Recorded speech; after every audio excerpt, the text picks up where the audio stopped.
to Kelly Barlow Creations.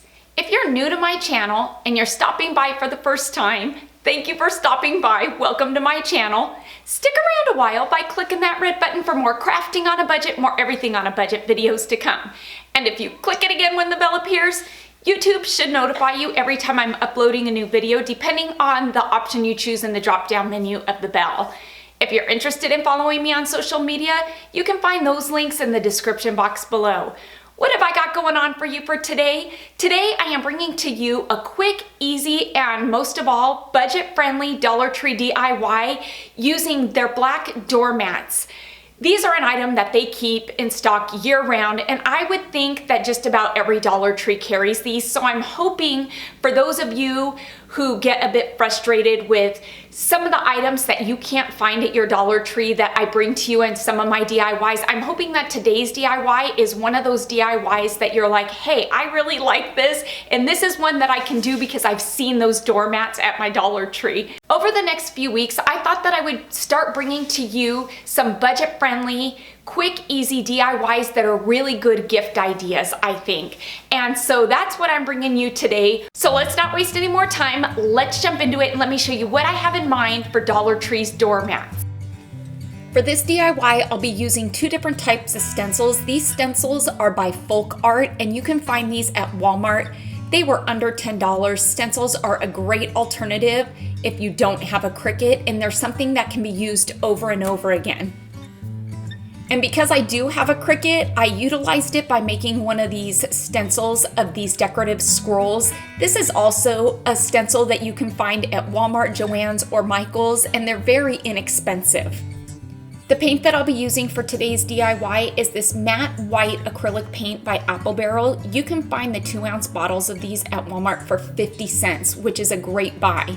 And I did invest in some of these stenciling brushes because I am doing so many DIYs this holiday season that I will be using stencils with. I figured that it was a good investment to invest in some of these brushes because they work really well when using stenciling, and it really helps with the bleedage of the paint. To help keep my stencil in place, I'm going to be using this spray adhesive by Scotch. You can get this at Joann's, Walmart for just a couple of dollars. This is a repositionable spray adhesive, and what's great is that you don't have to worry about it leaving a gummy residue behind. I'm going to give the back of all my stencils a light coat of this spray adhesive, and I tell you, it really is going to keep your stencil from slipping and sliding out of place. If you don't want to use a spray adhesive and maybe you have a double-sided tape or maybe even a painter's tape that you can place on the outside edges, I would definitely do that. Spray adhesive, I feel, is the better way to go because it really does kind of adhere the whole stencil down. So even in those smaller areas that it's not taped down, it's going to keep it from moving. And it really is just as simple as that. Once you've got your letters in place where you want them, you're gonna take your stenciling brush, you're gonna pat it into the paint, and you're just gonna pat it and tap it down into the open areas. You're not gonna wanna use a brushing motion when filling in stencils. When you do that, that kind of leads to the paint bleeding under the stencil. So you really wanna use that patting motion. I really love working with stencils. Even though I have a Cricut and I could make my own, I like to buy the stencils that are pre-made and pre-cut because I really like to use them in the DIYs so I can show you all the alternatives and what it's gonna look like when you're done. And so, like I said, these are a budget-friendly stencil that you can get at Walmart, and it's a good thing to add to your crafting stash because it really does open up so many opportunities for endless DIYs.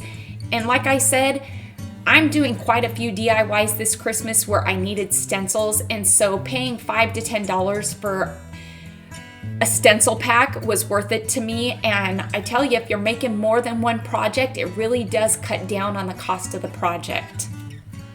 I really wanted to add just a bit of something below my name and above my name, and I figured what better to add than a decorative scroll.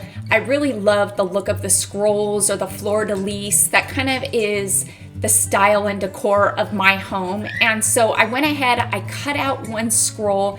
I'm going to use it face up this way here at the bottom, and then when I get to the top, I'm just gonna flip it over so that way the scrolls are kind of facing each other.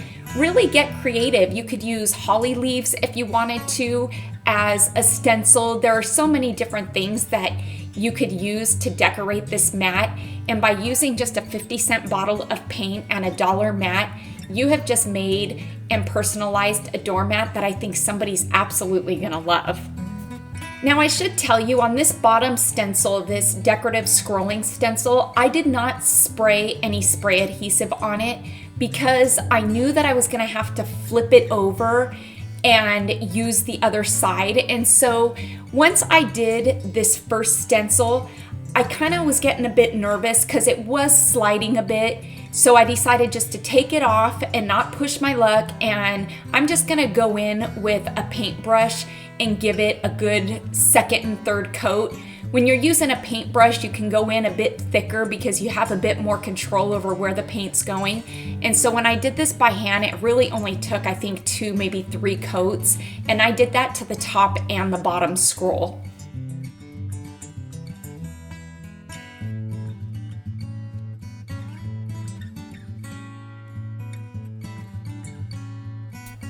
Five coats later, I'm happy with the coverage and I am ready to pull this stencil up. Like I've said in the past, this is either the most satisfying part of the DIY or it's gonna be the most frustrating part. If you've got some bleedage from your paint underneath the stencils, don't stress out about it. It happens to me quite often. As you can see, I went up over the stencil on this, and it's an easy fix. I use a sponge. This is my crafting sponge. If you get it pretty good and wet, using the sponge side and the rough side of the sponge, I was really surprised how easily the dry acrylic paint, I should add, came right up off the carpet. I did keep a dry towel on hand to kind of absorb that water after I wiped up the paint because I didn't want there to be kind of a white stain, I guess, on the black carpet. It was an easy fix. Before I move on to some of the extra areas that I really wanted to fix up on this, I did take my white paint with a paintbrush and I filled in the letters, the gaps in the letters. I wanted the letters to be whole letters. I personally don't much like the spaces that a stencil gives you, and you can very easily just fill those in with paint and it looks like it's a whole letter and you can't even tell that you used a stencil. Once I filled in all my letters, there were these areas on the mat where the white paint had kind of splattered a bit. Some of the letters weren't as clean as I wanted them to be, so I'm gonna take some Apple Barrel black matte paint and I'm gonna just go over these areas and cover up the white. I'm gonna clean up these letters a bit, give them some cleaner edges, clean up the decorative scroll, the areas inside of it. And honestly, I gotta tell you, this paint worked perfectly on this black mat. You couldn't even tell that there was paint anywhere that I had placed it. It covered up some of the goofs and the mistakes that I needed it to, and it really made it look like this was professionally done. This next step is completely optional. I'm gonna take some of Dollar Tree's decorative nautical rope, and I decided I was gonna just kind of line the outside of this mat, giving it a more finished look.